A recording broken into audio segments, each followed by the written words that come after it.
Hello everybody and welcome back. This is me, the Hub Critic, and we are here with another Wrestle-Talk episode 4. I'm bringing you a new upgrade to the series, I should say, but this is just a new episode here to bring to you guys. Make sure to do all the usual things you do, like, subscribe, favorite, comment, give your opinions on everything that happens in this episode, what I talk about and what you feel I should talk about in future episodes, or anything to do with that sort of stuff. Anything that could be social. You know me, you know what I do, but let's go straight into this video.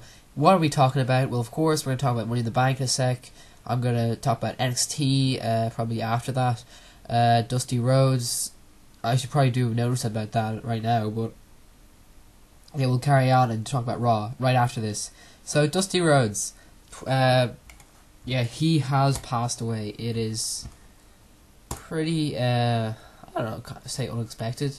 Yeah, I wasn't really expecting this at all. I sort of heard this news from my brother about a day or two ago, and so Virgil Runnels, the story was up, on the WWE website and all that.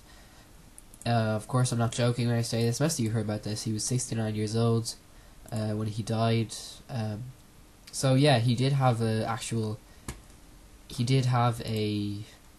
what I should say, a sort of, he's had a lot of, he's had a few bits of,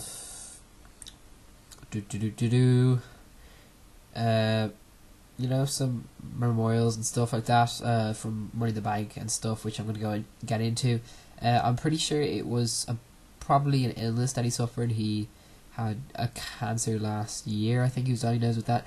So, he's been through a lot. Of course, deeply saddened, and I would say, we're going to be interested to see Goldust and Cody Rhodes and how they handle that, or they'll probably be taking a short break from WWE, I'd say. But no, on Raw, we're probably going to have a bit more of a memorial, which I'll see next week, or sorry, today, but we'll see it for a while, the results anyway.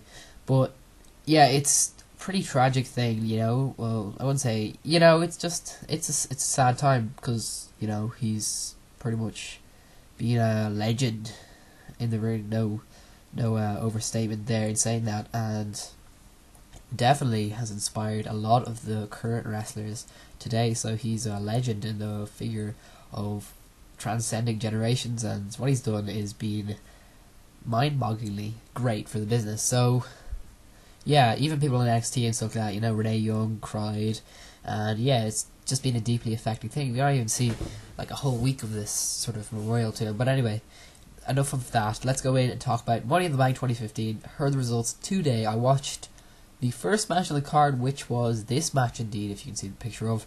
Hopefully I didn't spoil anybody on the results there, but yeah, clearly Sheamus has won that match. It was the Money in the Bank ladder match featuring 7 men. Let's see if I can name them off. Sheamus, Randy Orton, Dolph Ziggler, Kofi Kingston,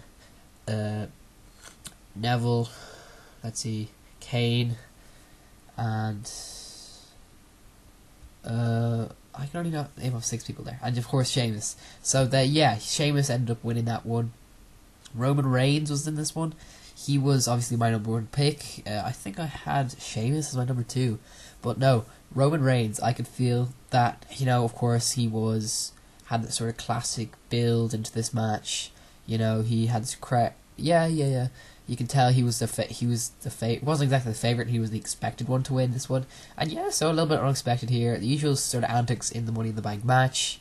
You could tell that this one was a little bit, well, like most Money in the Bank matches, very sort of planned in advance. They had got their spots with, Neville and Sheamus and Ziggler, Orton and Neville, I think. Now, my favourite moments were probably when Neville actually got his moments, like Red Arrow, or when Randy Orton had an RKO. That was great. Yeah, so I'm glad that Kane, one thing I have to do is say that I'm glad that Kane didn't get like too much in this match, because definitely I didn't want to see him, hopefully he's retiring soon. That's one thing I could say. He's got to bow out here, so hopefully we can say he got a big Money in the Bank. Hopefully this will be his last one. Seriously, it was such an what would you say, such a bad pick, but necessarily something that, like, just completely completely, I would say, an unnecessary choice for the Money in the Bank match. I mean, of all people, you choose friggin' Kane to go in, and obviously no one thought he was going to win. So Roman Reigns, the whole way through, about halfway through, he was out. So the last quarter of the match, I'd say, he got back in. He started to attack, Kane, Randy Orton. He reversed Randy Orton. That was a nice spot there. He set a spear. He pulls the ladder up and goes for his first climb really quickly up there. Unrealistically, as other people had actually really slowly climbed up it in the past in this match. So, he just randomly climbs up it, and I'm like, about to make it to the top. I can hear a bit of booing, and suddenly, lights out, Bray Wyatt comes out, the dark, and there he is, pops up in the ring. Great moment. He knocks him over, hits his sister Abigail as Roman Reigns falls off the ladder. He's out. So that basically there you go. There's your rivalry. Bray Wyatt. Of course, I have to talk about how the Wyatt family is doing at the moment. But currently, Bray Wyatt, what a great spot there, I have to say. It's, got him on the high stage there at the start of the night. People were not really expecting this. I was not expecting this, I have to say. I definitely think that this was a really cool moment. So that pretty much, transitions into the Wyatt family and what's happening with them at the moment. Because, of course, we know that the Wyatt family are back, I guess. Rumoured to be back, they're all sort of getting back together since last Raw, I think, or whatever been happening. It's sort of been quieted down, but Bray Wyatt, this is a definitely sure sign that Bray Wyatt is getting a good story now, so, getting back into something with obviously Roman Reigns. It'll be interesting to see how that affects his Wyatt family thing. So, to do with rumours and stuff, he is rumoured to be an entrant. Oh, sorry, he is in the Money in the Bank, right? He was rumoured to be in it, but he wasn't actually in it, so that was his pretty much spot in the Money in the Bank, even though he wasn't in it. I think that suited him more than being in the actual match. I like when he does these secret appearances. But Bray has been out of relevance for a while, and I think that to pull off a WWE Wyatt family reunion at the show, that the fans will be happy as well. Then again, the plan might change. Things are very much changing in the WWE, obviously. But there is just a rumour, one of the top 5, I think, from this week, I saw on a website, so that's interesting. Bray Wyatt is someone who can put like a mid-card story and make it a little bit more interesting. I definitely think that's the position he's going into. So of course Roman Reigns is sort of grasped straight out of the main event again. This one was actually one that I sort of predicted halfway. I think I didn't talk about this before, but I thought, well, Sheamus was unexpectedly planned. Well, obviously he was planned, I sort of in advance, to win last 2 weeks ago at Elimination Chamber, the Intercontinental Championship, but I'm glad he didn't, because he was taken out of that spot for some reason. People were like sort of speculating, but of course here he is. He wins the Money in the Bank, so of course that's probably the reason. Anyway, people thinking this is a random choice. I think this is a really clever choice, and it sort of opens up, I guess, a new dynamic in the main event. A good heel. I know we have obviously Seth Rollins. We have a lot of people that are heel, I guess you would say. But Sheamus is someone who not necessarily needs it, but I don't know. I think he could definitely pull something out of the bag with his heel persona. Yeah, and I see why WWE are trying to do this. They just brought him back in, and they really want to push him as far as they can with his heel, and everyone loves heel Sheamus. I mean, they don't love him, but they think he's a great character, so that's obviously a plus. Of course, Neville was up there at the end with Sheamus. That looked like to be a big swerve, that looked like you can hear a bit of cheering for Neville, but I thought, it's too early for him. Definitely a right choice to choose Sheamus in that position. I didn't think Randy Orton was going to win this, and I'm pretty sure I talked about Roman Reigns basically going to win it, and he didn't. So that's a good swerve there. as far as what's going on with Roman Reigns, again, I think this is a very interesting way of doing it. So that's it for this match. I'll talk about the other matches right now. First off, we had I forgot to talk about the the pre-show match. It was R-Truth defeating King Barrett, as I predicted. So yes, correct. Nikki Bella defeated Paige. I think I predicted that as well. I hope I did, because, well, Nikki Bella did. And it was sort of a bit of Twins magic at the end. But of course, what happened this time was Brie was pinned by Paige.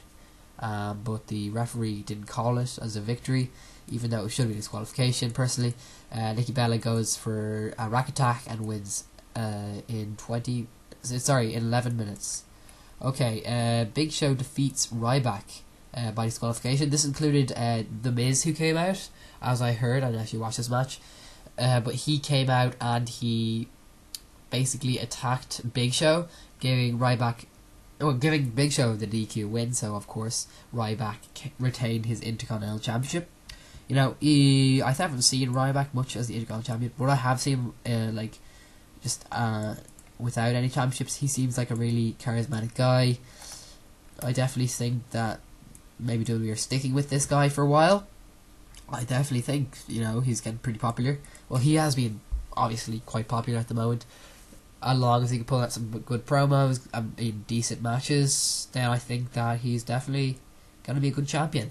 So there you go. John Cena defeated Kevin Owens in a champion versus champion match. Obviously, it wasn't for any of the championships, but luckily, John Cena won that one, and yeah, Kevin Owens continued on the storyline there. So he kicked John Cena on the ground, leading to future storylines there. So that's something. I'd say heard this was a match for the night. I know I did actually watch the Elimination Chamber match between the two, but I'll be bound to watch this match in the coming time. So that's something. Actually, yeah. So John Cena hit the AA wood again. Oh my god. I've heard Daily X-Men has said, or Deluxe Men, that Kevin Owens should win, and that makes the right decision. Personally, I have to disagree with them, because if they're doing it like a 3-match sort of deal, then the third match or whatever, we can obviously see Kevin Owens win this one, so he can win the third match. But you're saying that John Cena, if he wins the second and then the third, then he's just buried someone or just done what he's always done. I don't think that WWE are going to do it that way. If they're planning a third match, something else is going to change it up. But I don't think John Cena will receive the third match win. So a lot of people are speculating that, and I think, well, I'm speculating at the moment that John Cena isn't completely destroying Kevin Owens. I haven't seen this match, but I guess it was very close. So it's not that bad for either one. So, and of course, at least they're doing something different with John Cena at the moment. That's the least you can. That's the most you could probably expect from John Cena. And of course, he's gonna want it his way. Well, he's not gonna want it his way. WWE are gonna want it his way. But these are things that you have to expect that will happen. But of course, WWE seem to have faith in Kevin Owens, right? In the 6th match, what I was not expecting was the primetime players, Darren Young and Titus O'Neil, defeating the New Age Outlaws, the New Day, featuring Big E and Xavier Woods. Now, I really wasn't expecting this one. Going into this match, I thought with Kofi Kingston picking off the win, getting help from what should I say? The other members of the New Day in the ladder match. Yeah, I definitely thought it would be logical that they would defend their championships. It seemed like, okay, so the New Day, right, they can interfere with matches, definitely being built as something, but no, they lose against the primetime players. Yeah, I agree, the primetime players need, they're pretty freshly back, and they haven't won a tag team championship in a long, long time. So, or have they even? I don't know. But no, it was a nice win, but again, really, it was bad booking in my opinion. 7th match of the night, it was the ladder match for the WWE World Heavyweight Championship. Haven't seen this one. Seth Rollins versus Dean Ambrose. Seth Rollins defeats Dean Ambrose as he jumped. I think they both sort of fell down with the championship at the very end of the match in 35 minutes. Yeah, it seems like an interesting match, but no. Seth Rollins grabbed on at the very end, and I think he was kind of clambered onto it at the very end. So that was a nice finish. Seth Rollins ends up running away, with the championship, finally getting it back. Seriously, he should have had it stolen in the first place, but funny enough, he did. Seth Rollins comes out, completely expected of him. So there you go. No real surprises, of course. I would have to say the Money in the Bank was the biggest surprise. So yeah, they're always going to pull out one surprise match that no one really expected. And that's why predictions usually have some wrong matches in there. Some right ones as well, about half and half there. So yeah, that was interesting, I have to say. For the least, I would say I would give this pay-per-view... I didn't really see the matches, so I can't give this mark. Anyway, that was it. That was the pay-per-view, right? So before this, we had Raw, which I haven't talked about yet. But Raw, let's see what happened in Raw, results and stuff like that. I have not heard a single thing that happened on Raw at the moment. But no, was Raw good? I can't remember. Because I didn't see it. Yeah. Oh, sorry, I wasn't talking about Raw last week. Yeah, I did. So sorry, yeah, I did actually talk about that Raw, I think. Anyway, leading on from that, we have NXT, which was on Wednesday, of course, as we can expect from that. Let's see what happened on those matches. Well, of course, we had Zack Ryder actually turn up for once, which is great. We had him with Mojo Rawley, and they defeated Elias Sampson and Mike Rallis. This match was really fun, really exciting, and Mojo Rawley, as you'd expect, very hyped up character, along with Zack Ryder. They really had some cool moments. Best tag team match I've seen in a very long while, and it actually worked because they had a bit of crowd there, and it was nice and quick. It was fun, and we actually saw a proper tag team, how a proper tag team should work, with a lot of tag team maneuvers and stuff like that. But of course, it was a fun match. I'm gonna say that was a really good match. Emma defeats Blue Pants. Can't remember this match too much. I did say that she did have the Emma clock at the very end. Like that submission, I think that it suits her character. I like when heels have submissions as their finishes, because they can just sort of stand down, lock it in, and then just with the crowd is sort of there, like, oh my god, another submission. Every match they can just use that same submission. But this one's quite a good style submission, if I have to say so myself. Yeah, so completely on board with the new Emma character. Tyler Breeze defeats Bull Dempsey. He hits a blue beauty shot. Bull Dempsey runs outside. He is really out of energy. You can tell that he's not fit at all in any sense of the word. After he's outside with the general manager William Regal, who chided the New York Nightmare for his lack of fitness, even as Dempsey snacked away on nacho chips and chocolate bars. Regal warned him that he needs to shape up, or I'd say out the door. Yeah, this is really silly sort of storyline for NXT. You wouldn't really call this a proper storyline, I have to say. It's more like, oh, we'll give Bull Dempsey something for the meantime. They really have nothing for Bull Dempsey at the moment. Yeah, it's sort of it reminds me of Rhino.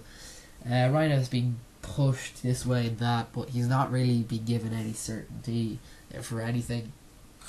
He's not a jobber, of course, but he's just the creative really, I don't know. They're just, they're putting him on the back burner for a while. So that's the same thing that's happening with Bull Dempsey. Yeah, I guess it was sort of funny. If hopefully they won't have this thing. It's just him being unfit. It makes no sense since he's had some good long matches beforehand, and now suddenly he's unfit. Yeah, whatever. Becky Lynch defeats Jessie McKay. Pretty good finish match. Becky Lynch again with some great moves. I think she's going to be known as this pretty great technician. So she had a great finish there into her like submission, which was a really simple one, but yeah, hopefully he doesn't have to finish all matches like that. Okay, it's a cool little finish there, but it's not the most believable finish. Simply just an armbar. So as long as she can find some other moves to finish her matches off, I'm okay. Yeah, hopefully she doesn't have to do this so often. Yeah, so fine, no problem with that match. Nice little short match as well. Okay, Baron Corbin defeats Angelo Dawkins. Angelo Dawkins, quite a big man, so it was a fair match. Baron Corbin ends up doing End of Days, of course.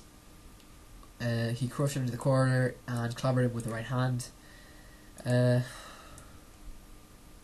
He sort of found his way through that match really quite easily.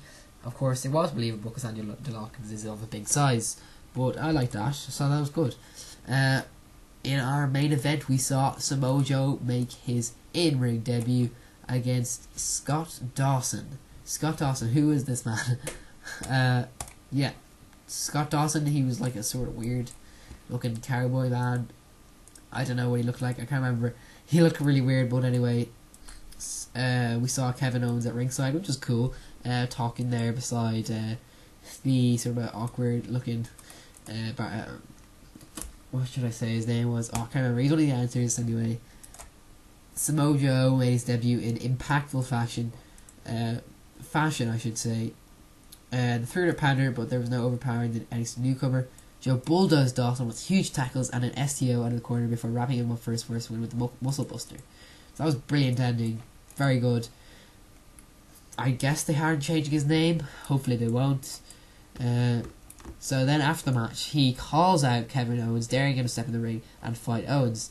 Refused this, and Joe calls him a rookie unworthy of facing him. Real put an end to this bickering, saying that Joe may have earned himself an NXT Championship match to face Kevin Owens. Well, he hasn't earned the championship match, but he's going to face Kevin Owens next week on NXT. Very unexpected. Did not expect this match this early on. Literally no building for this one, I have to say. And also, like, in fairness, you have to say that, like, I don't know. Yeah, it was just a bit too soon, I guess, for this match, I would say. But anyway, they're doing it anyway. It was an alright episode. Of course, William Regal does get featured a bit now. That's alright. Obviously, I don't like the other storyline there. The other thing they're doing with Bull Dempsey in the meantime for stuff like that. This is a sign of the changing times in NXT. Kevin Owens is moving on from NXT, it feels like. And there he is, like, only starting off, like, okay, they're going to have a match next week with Samoa Joe. We're going to see how that goes. It's not going to be a clean finish, I hope. But he's definitely moving on up, and he doesn't really pay too much attention to Samoa Joe. He's all cool about it and stuff like that. So it's definitely an interesting manner in which he portrays himself. That's how I feel about that. Right, so that NXT show was over after that. Alright, pretty good after that, so we move on. Yeah, so after that, we're out of the rut of pay-per-views, finally. Now we've got to wait another 2 months for SummerSlam, which is a big time because, of course, it's near the end of August, or mid-August, or whatever that is. But, of course, we have Battleground in the future, which I don't care about. I might watch, I don't know, John Cena and Kevin Owens match. That's all I'm really interested in. It's going to be a very filler pay-per-view, if I must say so. That's me come talking about the next few episodes of this show. One notice I have to say for this episode, I will probably end it around now. Rumours I have to talk about at the moment. Let's see what the rumours are. I mean, SummerSlam plans are Seth Rollins versus Triple H at SummerSlam. I heard that a few times now, I have to say. It's very interesting. I obviously thought that Brock Lesnar was returning soon, so I guess if that's not coming, then against Triple H, because of course he's sort of splitting up, would make complete storyline sense. That is an interesting one, I have to think. If Wyatt family are coming back, they could be getting new members, and if they're just defunct, then there's a new way that there could be a new Wyatt family. So there's talks about bringing it back as a bigger faction. Bray does not have any major angle right now, and the same applies for Luke Harper and Eric Rowan. A reunion will do wonders for these wrestlers, along with the 3 Bo Dallas, and the Ascension might also get added. A 6-man faction will look strong and will be a fresh thing in the programming. These fans are well aware of the leadership skills of Bray Wyatt, so this is a plan to be successful if it happens. The sooner it happens, the better. That's a very exciting thing to think about. I have to say, a new Wyatt family could lead to a great match, if not at SummerSlam, at Survivor Series or something like that, like 6 versus 6. That's obviously perfect planning if they're thinking about doing something like that. A new, bigger, improved Wyatt family from last time, it could be unstoppable. It could be a new faction, not like, Authority, really boring, but something else new. Get rid of the Authority, have that SummerSlam match between Triple H and Seth Rollins could definitely lead on to something. And if not Brock Lesnar returning, obviously a lot of that planning could change. But again, it's different. Hopefully we'll get a John Cena Kevin Owens number 3 at SummerSlam, but that's all to talk about in the future. In the meantime, though, I have to say that I will be leaving for a while now. So at the end of this week, I'm going on holidays on Saturday. I'll be back for a little bit of time, a few days before I go again somewhere else, and then I will have about a week or so when I will be back. So altogether, I'll have a few days back and forth, and I'll have some videos up, probably a few like 1 or 2 videos up in the meantime between now and the mid-July. But after that, I'm gonna go again for another week, a few days. So after that, I'm gonna be gone again. So it's gonna be definitely very spotted when my videos are going up, very dispersed. But I have to say, one important notice is for my my Red Dwarf top 10 worst episodes, which is probably going to get delayed for the end of July, which is a pretty big time. It's over a month, because I have to watch, a lot of episodes in order to do that. It's going to take a while. I don't want to have wrong opinions, because that could happen, and that's not a great thing.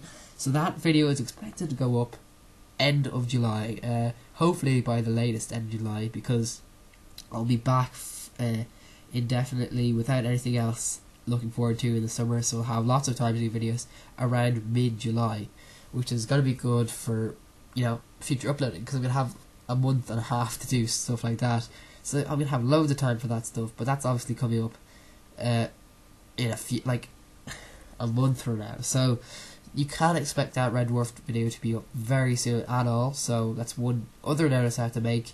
Apart from that, uploads will be sort of samey, but slowing down a little bit. The Wrestle-Talks, this is probably going to be my last one for a while now. I'll be back, end of July, and then we'll all build up to SummerSlam, which is going to be good. So, there's nothing major to talk about wrestling at the moment, but of course, there's an end of Authority, I believe.